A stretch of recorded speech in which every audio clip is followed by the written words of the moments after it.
I sat down at my desk this Thursday and had absolutely no idea what I was going to do. I had no classes, no games that I really wanted to play, so I did what any sane person would do. I opened up the Steam new and trending page, and nestled between two hentai puzzle games, I found a diamond in the rough. A completely free game called ENA Dream BBQ. I also want to add a note here, I'm going to be calling it ENA for the majority of this video because I looked it up and it seems nobody can decide how to pronounce this. Like, is it ENA or ENA? Someone said ENA, ENA, ENA, ENA, INA. ENA sounds good to me, so that's what I'm going to be saying. And to convey the kind of vibe the game's going for, I'll play you all a little clip. Escape, skip, gonna point. That way. Yep. Pan, another cutscene. Pre-fire it. Escape, skip that. Now, attempt 42. Please, God.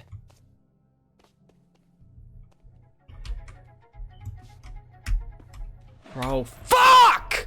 Back in 2020, a 2D animator named Joel Guerra published the first episode of a Peruvian animated comedy series on YouTube.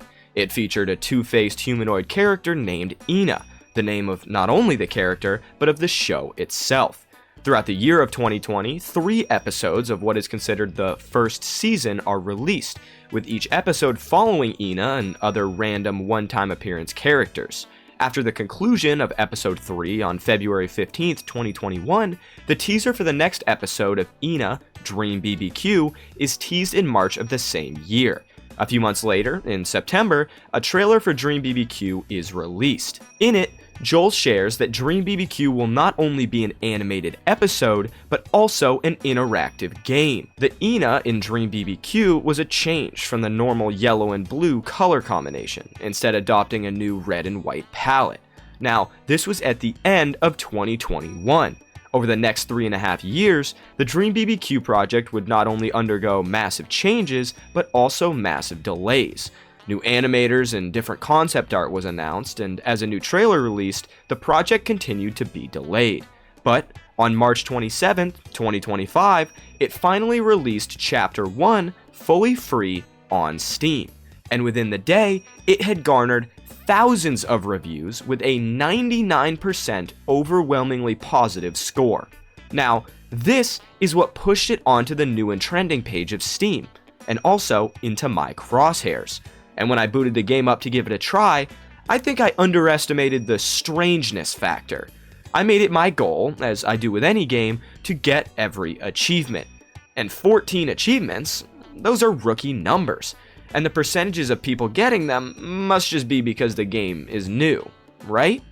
They can't be that hard. So, before I fully committed to grinding out the achievements, I wanted to do a natural playthrough, and then go back through to hunt anything I might have missed. And holy shit, was my first playthrough insane. I had never even heard of ENA before this, so I was really going in blind.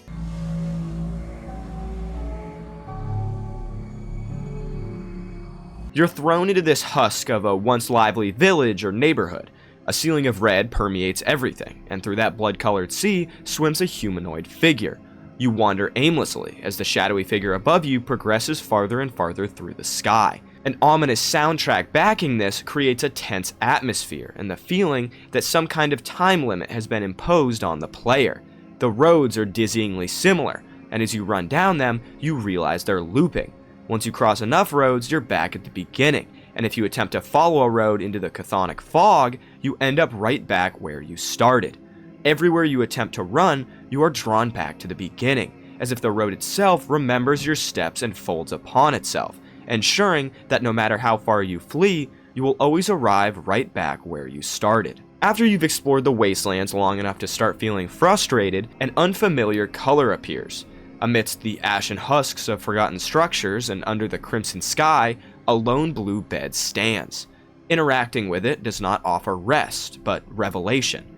A menu appears, posing a single question. Open this door. It prompts the player with an option, not just to sleep, but to step beyond.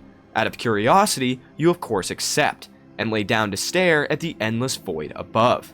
As the screen fades to red, erasing the humanoid figure in the sky, you're pulled from the ruined expanse and cast into a place of stark contrast, as if you have crossed not just distance, but entered an entirely different plane of existence. Screens displaying only crossed-out eyes line the walls, and blue wisps of fog drift through the air. Nothing in this hallway can be touched by the player, forcing them down a linear path to a single end, a staircase. Upon ascending it, the player gets a brief glimpse of the landscape, a mash of artistic styles, before a character appears in front of them. ENA, a half-polygonal humanoid figure, dances her way towards you. Her face is bisected, with half of a mouth switching between sides depending on her mood. The white side of her face, cold and unyielding, demands to be heard, speaking with an air of finality. She is looking for the boss. A goblin with the face of a post-it note declares he, in fact, is the boss ENA is looking for. The camera pans to a strangely animated and strangely dressed frogman, who denies the claims of the post-it note elf, stating he, in fact, is not the boss you are searching for. Caught in his lies, the elf reveals he is not a penguin either, but in fact, the great Dracula. From the sea of red surrounding the characters, a pair of legs emerges, superseded by ENA, asking the two strange characters what they are struggling with, telling them to allow her to help them invest in their future. These terms are apparently too much for the frogman to compute, as he states the complex words are making him dizzy. Losing patience, ENA's white side screams out, asking about information regarding the job. The screen pans out, revealing a surreal island caught between worlds, its landscape an unsettling collage of clashing colors and conflicting art styles, as if different realities had collided and fused into one. The ground shifts from a mosaic of earth-toned tiles, while the sky above flickers in pixelated bursts. Blue and green smoke emanates from the crimson ocean that surrounds the island, curling in slow, hypnotic spirals. The frogman shares that the location of the boss has been unveiled, but ENA is in fact late. Because of this, you're running out of time to put that dead meat in its place. ENA, seemingly out of the loop, asks to review the job description. You're aiming for the boss's gut this mission, the boss being our greatest work target yet. With this, the job is simple: aim for the target. After reviewing the mission, the smoke seems to get to the frogman's lungs. He erupts into a coughing fit, which ENA disregards and inquires about the boss's location. Frogman points across the blood-filled sea, past the mangled remnants of a dock, towards a mountainous range in the distance. But a more pressing matter, he suggests we get rid of the smoke first. As ENA agrees to this task, the camera pans up. From the sky, in place of the sun, a sepia-toned iris stares down, its pupil a dark, unblinking void at the center. The clouds, drifting lazily in their eerie dance, seem to gather behind this colossal presence, forming a convincing sclera, completing the unsettling eye in the sky, as if watching with intent, waiting for something to unfold. Celebratory fireworks burst, and the title card is displayed. Frogman demands ENA to return to where they came from in order to find the receptionist, who should be able to provide guidance on the removal of the smoke. An infinitely spinning slot machine is displayed in the corner of the screen, dictating that a job has been started. You are now placed in the body of ENA, as ENA is you. The lights flashing through the sky welcome the aperture of the event, declaring with excitement what a job this is. Upon glancing at the all-seeing eye above you, its pupil dilates, as if focusing on the insignificance of your character for a mere moment. Exploring the island will prove fruitless, with out-of-commission doors or fully functional ones that simply aren't meant to be used. You instead return down the staircase from whence you came. The screens displaying crossed-out eyes have now shifted to mosaics of color, accompanied by mouths opening at seemingly random intervals. The previously linear hallway has now evolved. A blood-like substance flows down one wall, opposite which a new hallway has opened its doors. At this point, the player has likely decided to explore their control possibilities, specifically the tab key. By pressing this button, you are greeted by ENA opening a trifold, a fully animated pamphlet overviewing your current job. The right flap of the pamphlet houses a log of all previous conversations, and after discovering these handy tools, you move down the now accessible hallway. The neon signs reflect upon the wet ground if you gaze forward in just the right way. And past the closed shutters, you stumble upon a casino of sorts, the machines feeding on hope. The proprietor of this business sits at the desk, and upon interaction, you learn that this strange polygonal figure is not a fan of ENA. After lobbing insults at you, ENA's two faces demand, nicely and not, that the smoke emanating from this casino is affecting those up above. The owner declares you are too late, and the boss isn't even born yet. They instruct you to come back when you're richer, which is apparently an insecurity demonstrated when ENA calls them poor with words. Flabbergasted, ENA attempts to comfort them by sharing that they are still a child of God, which only further upsets the owner. You finally get some concrete information, that the genies, who are glorified within every door, are the only ones with the authority to call off the smoke. And don't you dare disrespect the doors. The slot machine reappears in the corner of your screen. The reels spin, the symbols blurring into a chaotic frenzy, until with a final satisfying click, they land in perfect alignment, 3 in a row. This means that the current job is now complete. After exploring the empty room behind the manager's desk, you attempt to return to the surface, but are stopped by a ringing noise accompanied by a cup phone dropping into your field of view. On the other end of the line is the Frogman, who sadly will not be able to join you in your journey to find the genies. Another job begins, and new characters are now found on the surface. A cat made of money, who speaks of the lonely door and partying along with other illegal activities. A mysterious blue puppet master who speaks in riddles, and a businesswoman whose sole job is to do whatever people think she's supposed to do.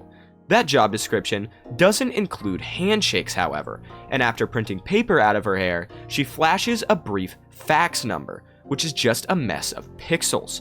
With nobody else to talk to, you head to the door that previously wasn't meant to be used. It is now time to use it, and upon entering the door, this blue entity swallows you up.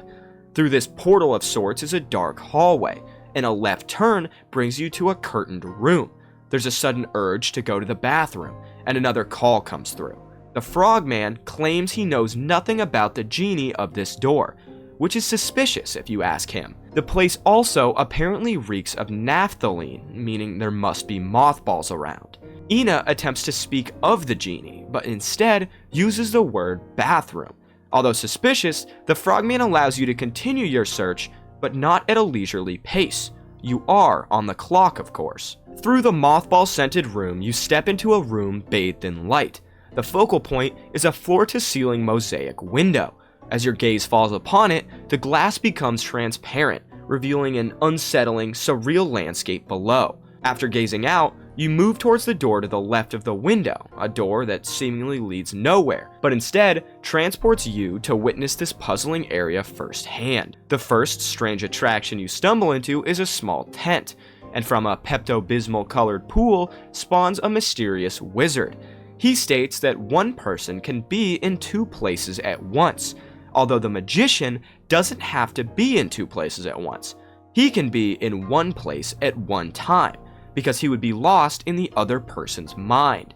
Apparently, ENA and the magician understand each other, and ENA, yet again, attempts to speak about the genie, but is forced to say bathroom.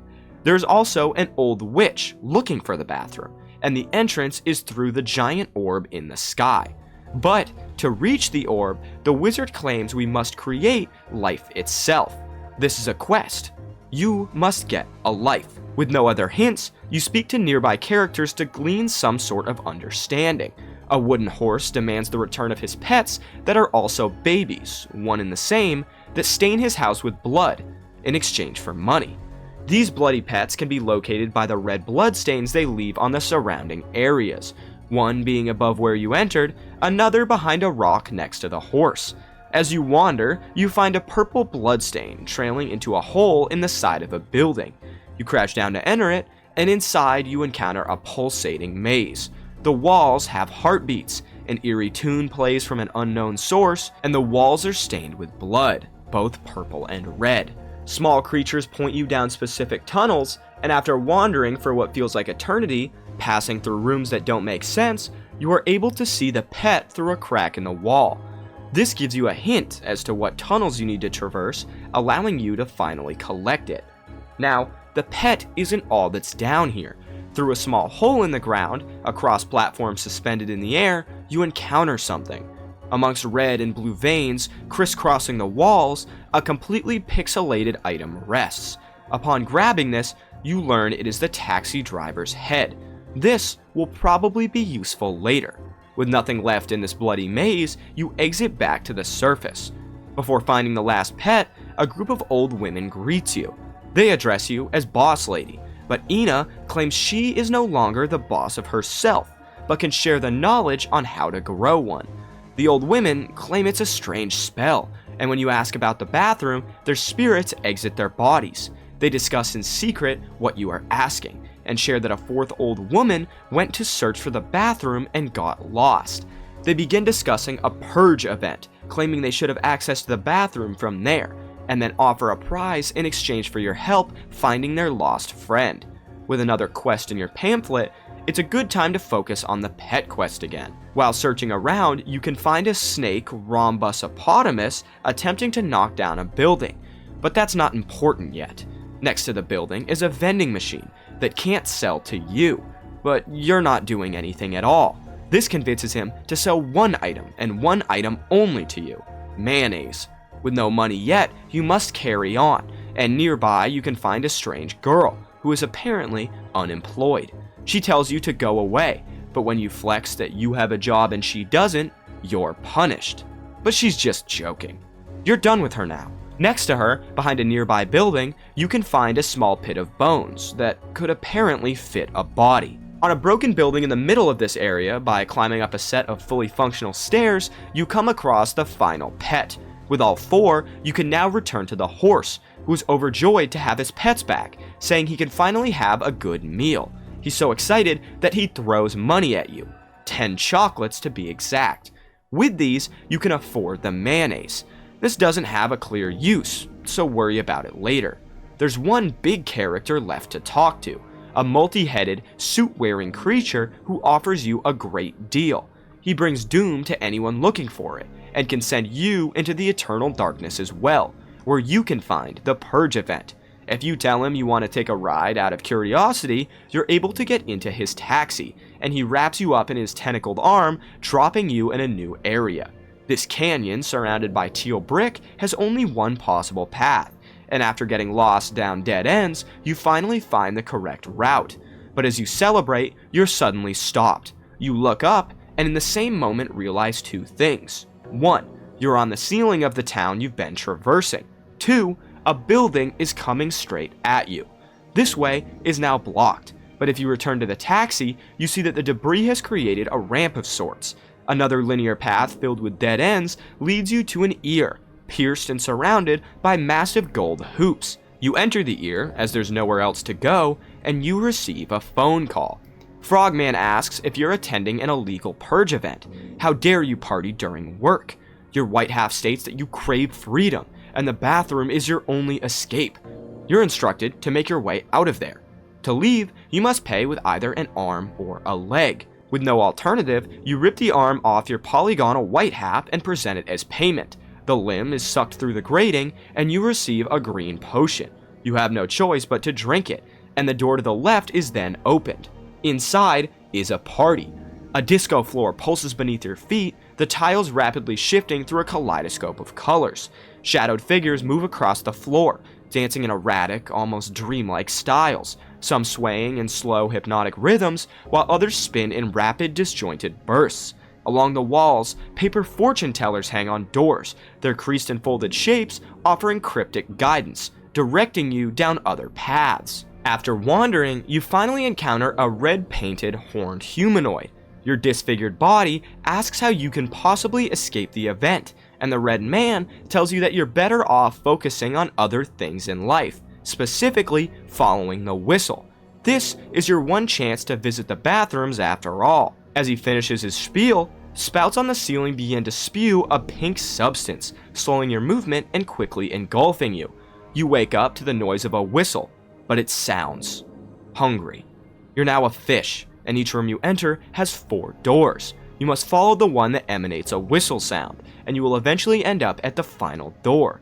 Here, a massive shark emerges, consuming you, the inside of its stomach completely dark save for 2 crimson orbs. You awake again, to the figure of a sun wearing red armor. You now have a humanoid appearance, and your bicolored earlier appearance protrudes from your stomach as nothing more than a glowing outline.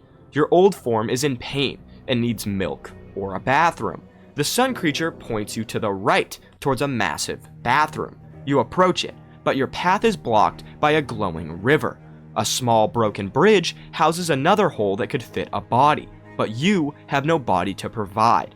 Small bamboo rafts float across the milky substance, and you jump on one, but your vision is quickly impaired. With the raft swaying in front of your eyes, you inevitably fall into the river, and as you plummet into the depths, you hit solid ground. You've arrived in a village, filled with the small creatures you encountered in the bloody cave earlier. A nearby king states that these creatures create a path towards the correct hut for the sinful souls who have arrived here, but all point in a different direction. Which tells the truth? As you wander, perhaps trying buildings to no avail, you will eventually end up at the 5th hut on the left, which is the singular hut that leads you elsewhere. Through a colorful passageway filled with creatures and life that grows darker and more desolate as you progress, you finally reach the end. A massive waterfall-filled room with a broken doll at its center. You are now speaking with what remains of the former genie of these lands. You request the genie to assist you in removing the smoke in order to finish your job with the boss. The genie asks if you truly know anything about the boss, and since you're so far away from your real physical form, the genie can only keep you from returning to it. But it's your lucky day.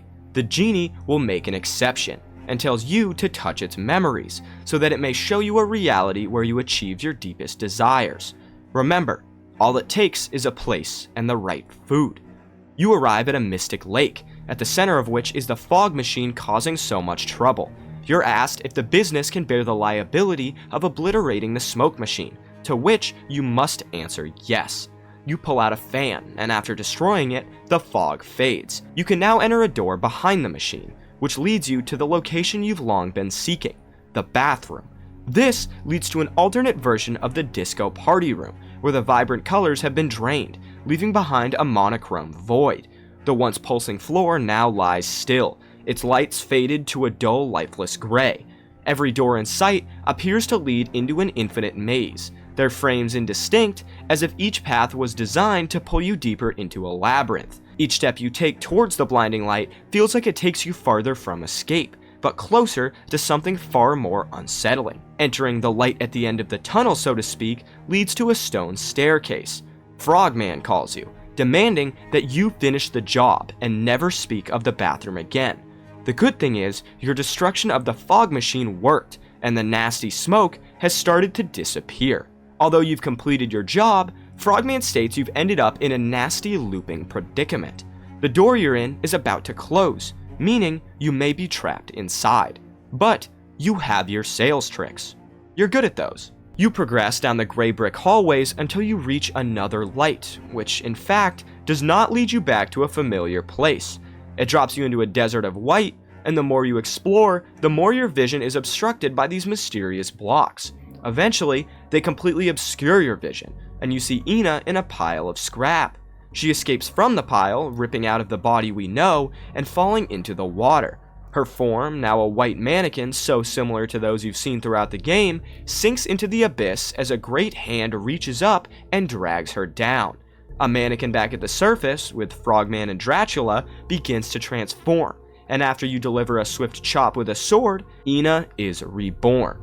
If you watched that little recap and thought, that was weird, that's because it was. I only included the parts of the game I found on my first blind playthrough, ignoring anything I found in subsequent runs and completely leaving out any achievements I accidentally stumbled upon.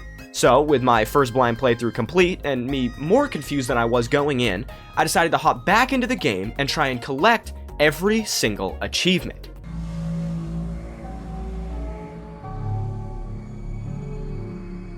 Games like Cruelty Squad, Fatum Batula, and ENA share a unique trait that sets them apart from traditional video game narratives. They're immersive experiences left open to interpretation, where the visuals are as disorienting as surreal as the gameplay itself.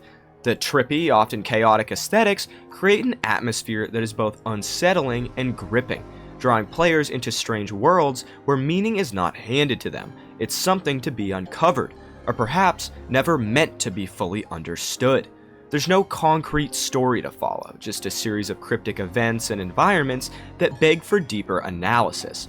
The sense of mystery lingers, inviting players to explore, but offering no clear answers, leaving the journey itself to define the experience. While these games make for a uniquely immersive experience that often grows richer with time, especially once a fanbase forms and 2-hour-long retrospective videos emerge, ENA Dream BBQ defies this pattern. I played and subsequently finished 100% of the game the day it came out. Steam guides and walkthroughs, when available, were at best rough estimates, often vague and incomplete. Many of the achievements in these guides were marred with unhelpful descriptors like work in progress. In a narrative created to have a lack of structure and therefore keep the player guessing, that confusion you have from playing is exemplified tenfold when you attempt to use achievement names or descriptions to determine your best course of action. These cryptic achievement titles and their obscure requirements mirror the very essence of the game itself, an intentional maze that leaves you scrambling for any kind of clarity. Finding these ENA achievements was no small feat. It felt like navigating a labyrinth with no map, each discovery leading to more questions than answers. Here, I'll document my journey to uncover all of the game's secrets, chronologically, but not in order of my discovery. I'll follow the story once again, since I had to play the game 8 or 9 more times, and jumping between them would be incredibly disorienting. This is how it went. When starting a run in the area under the Crimson Sky, you can access the decrepit shops by jumping and crouching down behind the counter. Every single one of them is absolutely pitch black, except for the single one you're looking for. Salesman's Delight is described as dreaming under the red sky at night, and if you find one specific building and hop behind a counter, you'll find a mannequin.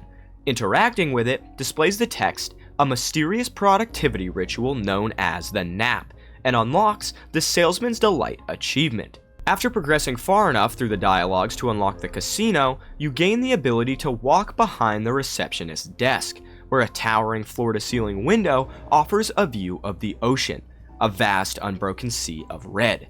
If you take a moment to sit here, letting the weight of the crimson waves wash over you, and truly gaze, not just glance, but stare for a while. After some time, you unlock the next achievement, "Please don't tap the glass." Now, you're offered a choice. Before heading into the blood-filled maze and retrieving the taxi driver's head, instead interact with the taxi driver preemptively. Doing so will teleport you to an alternate path to the normal taxi route. Instead of the stone maze, you arrive at an unassuming neighborhood. The moonlit night offers little light, and the houses stand in eerie stillness, their windows dark. At the end of the cobblestone streets, a man stands motionless, watching the waves crash in the distant sea. If you interact with him, he'll flash a smile, brush his nose, and turn back around, offering you nothing more than a fleeting glance. Here, you have two options. Interact with one of the doors facing the street in order to return to the taxi man, unlocking the achievement on a night like this. Now, head back in, and instead of interacting with the door, head to the right of the man and down an unassuming alleyway. Through this hidden door lies a maze, the navigation of which is no easy feat. On level 1, the paths loop endlessly on either end, with a one-way fake wall in the middle. There are 2 holes in the ground and 4 in the ceiling. Jumping in either of the 2 floor holes leads you to level 2, your arrival position depending on what hole you jumped into on level 1. Here, the Tasky Maiden character is roaming around, and although encountering her can be a fright, she's no danger.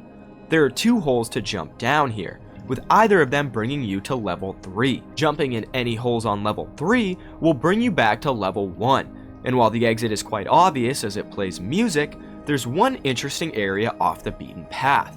If you ignore the exit and press forward, the path narrows into a dimly lit hallway, its walls closing in as if discouraging further exploration. At the end, a fenced-off alleyway waits, shrouded in shadow, its purpose unclear. The moment you step inside, the music, whatever track had been looping in the background, cuts off entirely. The silence is instant, oppressive, as if the game itself is holding its breath. As far as I know, nothing significant happens here. No hidden events, no achievements, no cryptic dialogue to decipher. And yet, the space prompts thought. A place that seems designed to be overlooked, yet deliberately crafted all the same. Maybe it's just an anomaly, an empty corner of the world left behind. Or maybe, in a game like this, even nothing is something. Back to the musical hole, hop in to receive the achievement Advanced Consumer Society. In the main world again, a bridge is offset to the side. Guarding it is this pointy guy, who insists that you shall not pass, as he acquired ownership of it this morning. In the midst of your conversation, as he rants about his life, he has a heart attack. You're prompted with one option. Press E to revive. You have one chance. What will you do? You can choose to revive him, and he'll grant you a quest. Or you can wait. Stand there in the silence, watching as his breath slows. You can wait until the light in his eyes fades completely, until he's beyond saving, fully dead. And when that moment comes, you receive an achievement. Bad Samaritan. With the guardian of the bridge now dead, partially due to your negligence, you're free to cross. The path on the far side leads you to a crane with no obvious use, until you encounter the old woman at the end of the path. This is the fourth witch from the beginning of the game, the one who went looking for the bathroom and got lost. You can then use the crane to rescue her, but be careful. This is a classic puzzle, one where you use the arrow keys to control the crane and have it move into obstacles or it'll slide right off the screen. If you mess it up, you can still finish the quest, but the achievement will instantly be rendered impossible. You'll have to restart the entire game if you make a single mistake. You must complete it with no errors, and as a reward for your precision, you receive the achievement Crone Operator. After rescuing the last witch, return to the three that gave you the quest. Since you found their friend, they reward you with a piece of technology beyond our current technical grasp, a spherical motherboard. Bring this to the mysterious wizard in the nearby tent, and he'll warn you to stand back. From a never-ending stream of his clones combined with the power of the motherboard, the tent is burnt down, but a life is birthed. It's not fully grown yet, but he shares that you can sow it in holes found in the ground. Remember when I kept mentioning the graves that seemed as if they could fit a body? You now have a way to access them. From the tent, you head up to the place where the pet can be found on the roof of the starting building. From here, the door all the way on the right can be entered, inside which is a few hallways, and after you traverse them, you arrive on the roof. From here, you can launch yourself onto the darkened rock below. On the far edge is one of those very holes, and putting your new human board into it will create a bridge. This leads to the building that the snake Rhombosopotamus is attempting to destroy. Give the snake a pet. This will unlock the achievement Weird Dog. Now we must fast forward the story until you fail the jumps across the river and reach the village. Here, your goal is the opposite of normal. Instead of choosing the correct house, you must interact with every single incorrect one. One by one, the buildings react. Some grow legs and scurry away, others violently explode into fragments of themselves, while a few simply collapse into the earth, as if swallowed by an unseen force. Continue this seemingly pointless endeavor until only the correct hut remains. Once the village has been reduced to nothing but smoldering ruins, countless homes erased, dozens of lives upended, you are left with only the consequences of your actions. The air hangs heavy with the weight of what you've done. Was it cluelessness or malice? Stand there. Let it sink in. Stare out at the vast, desolate wasteland that you created, stretching endlessly before you. The absence of life is deafening, yet something about it feels inevitable, as if this was always meant to happen, and you are simply the one to carry it out. You'll then receive the achievement Raising the Roofs. Before heading into the correct hut, attempt to run through the doors at the perimeter of the village. It feels fruitless at first. Every door you try is locked, immovable. But then you find it, a door that isn't real. A barrier not meant to keep something inside, but to keep you out. Enter it, and follow the path to the very end. Here, you'll meet the Cerulean Primate. Talk to him until he has nothing left to say. At first, his words flow endlessly, an unstoppable stream of thoughts, memories, and cryptic musings. He speaks as if he holds infinite knowledge, as if every topic in existence has passed through his mind at some point. No matter how long you listen, he always has more, until finally, he doesn't. The shift is subtle, a pause that lingers too long, and then, silence. The realization creeps in. He is empty now. He has given you everything he had, and there's nothing left. You receive the achievement, Patient Listener. You now must return to the river for the hardest challenge yet. The description for Sick Tricks simply reads, cross to the bathroom with no body involved. Upon reaching the river, if you received the human board, you can use it in a grave in order to cross without traversing the river.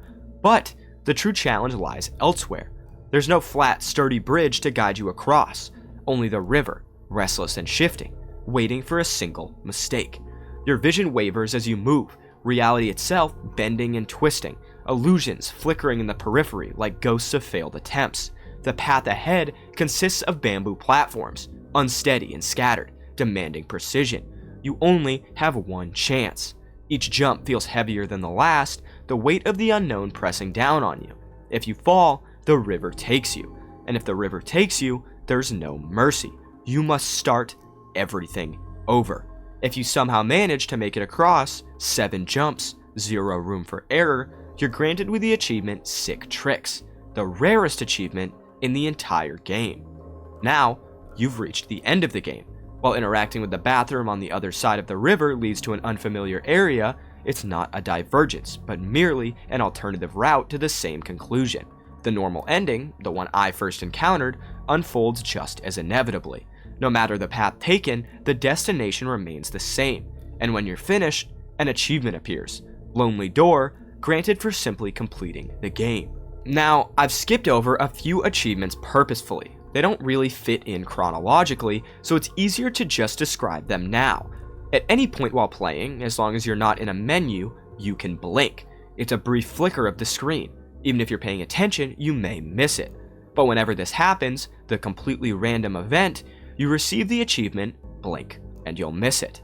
Interspersed throughout the game is an assortment of doors, some grand, some unremarkable, each with its own color, design, and silent presence. Many are locked, yet you can still interact with them. You can knock. At first, it seems meaningless, a simple sound effect, an action without consequence. Maybe you do it out of curiosity, or maybe just because it's there. You knock again, and again. It becomes a joke, a habit, testing the game's limits, waiting for a reaction that never seems to come, until finally, it does. A small notification pops up, breaking the silence. An achievement, Nikki Knocky. Lastly is one of the most complex achievements I've ever come across. At the beginning of the game, after you exit the casino and the new NPCs appear outside, speak with the fax machine girl. Like I mentioned nearly an hour ago, at the conclusion of her dialogue, she will show a seemingly insignificant collection of pixels. This is actually a data matrix code. These are similar to QR codes and are used to store information. Decoding it will give you the numbers 7746837. Move on for now, but continue to progress through the game. You must then speak with Tusky Maiden in the Uncanny Valley. Afterwards, enter any indoors area. I recommend climbing the entrance building and entering the far door. Once you're inside, press the numbers on your keyboard until you hear an input sound effect. Once this plays, enter the number you decoded before. Remember, 7746837. This will dial a phone, and after the call goes through, you will receive Candidate Review, the final achievement. As I wrap up my journey through ENA Dream BBQ, it's clear that this game is more than just a strange series of events. It's a vivid, disorienting experience that invites you to step outside the bounds of conventional storytelling. It's a maze, not just of locations, but of ideas. One where every step you take raises more questions than answers. Each strange interaction, cryptic achievement, and surreal encounter builds a world that is as fascinating as it is bizarre. Whether you're solving puzzles, battling with your own understanding, or simply trying to piece together the fragments of a narrative that refuses to be fully understood, ENA offers a uniquely immersive experience that's unlike anything else. The creator of ENA has also mentioned that future chapters will be paid content. meaning that this is just the first chapter of what looks to be a much larger story. I'm incredibly excited to see what the future chapters have in store. This is such a complex game, and one that I can't recommend enough. If it seems interesting to you, please go support the creator, and if you really enjoyed the game, buy the supporter pack. It unlocks cute dogs and an extensive collection of developer insights. Anyway, I hope you all enjoyed this incredibly unnecessary deep dive into the world of ENA Dream BBQ. Thank you for watching.